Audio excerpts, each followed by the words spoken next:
30颗旋风蛋孵出来的这么一个独苗，今天已经是养到的第8天了。怎么说呢？这家伙莫名其妙又受伤了呀！这我实在是搞不清楚啊，他这在盒子里好好的都能受伤，该不会是被鬼打了吧？还拉一头在我手上，这一下多重了？这个鸟说真的，它现在还活着呀，完全是个奇迹。18克。前天是13克多，这家伙出壳的时候吧，眼睛被蛋壳卡伤了，看着眼睛要好一些了吧，然后又不小心被摔伤了，翅膀摔得肿得跟个猪头一样，很多朋友都担心他翅膀会不会断了。没过2天，翅膀摔伤的好了，苏狼那儿吧又被刮伤了，这好不容易苏狼受伤的地方好了，看吧，今天我发现他背上又莫名其妙紫了一块，我真的好想问问他呀，他究竟在干嘛？经历了什么哟？怎么可以莫名其妙的都受伤嘞？这简直太离谱了！最奇怪的是，每次受伤以后，感觉对他影响都不大，他也是该吃吃该喝喝，从来没把这点小伤给放在心上啊。这个身体素质真的是超强，很有可能他就是传说中的鸟王啊，朋友们。这长大以后可不得了哦！而且我发现今天才第8天，他都已经不会吃勺子了。其他的玄凤吧，至少要10来天的时候，才会慢慢的越来越不好喂。这个毛都没几根，都已经不好喂了，这早熟也太明显了。你们看吧，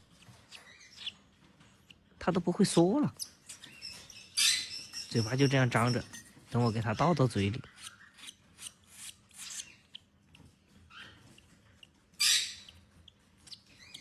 不好喂，不好喂，搞得满嘴都是。来，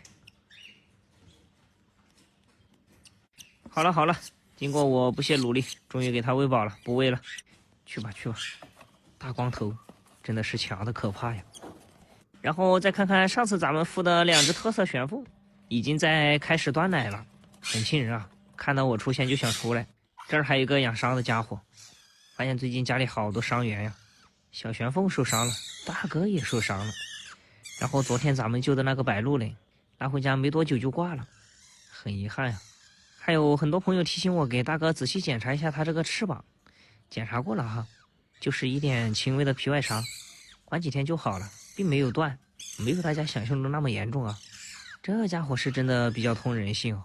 自从把他散养以后，他都出去受伤2次了，但是吧，每次受伤以后他都知道回家找我。看吧，就是这儿，还有一点血迹，就是翅膀这儿受伤了，一点轻微的皮外伤，养2天就好了。每次受伤以后就跟小孩一样，对我特别温柔。但是等他好了以后就不一样了哟，好了以后就凶得很，想像现在这样摸他是根本不可能的。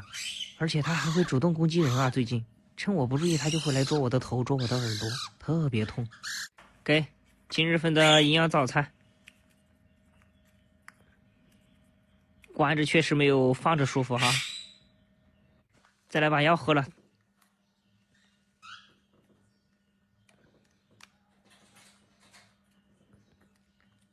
把其他的该安排妥当的都安排了，准备把这个小伙子放出来给大家唱个歌助助兴的。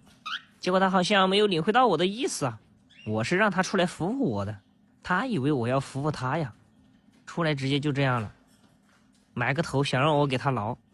不知道大家还记不记得他上有我的老三，就是可以外面放飞的那个，最近也是好久没放了，在家学会了几段口哨声，有事没事他自己就会吹。这家伙就是个赖皮狗，你不给他挠痒痒吧，他会用他的头来蹭你的手指，每次都这样啊，你非得给他挠2下他才舒服，粘人粘得不得了啊。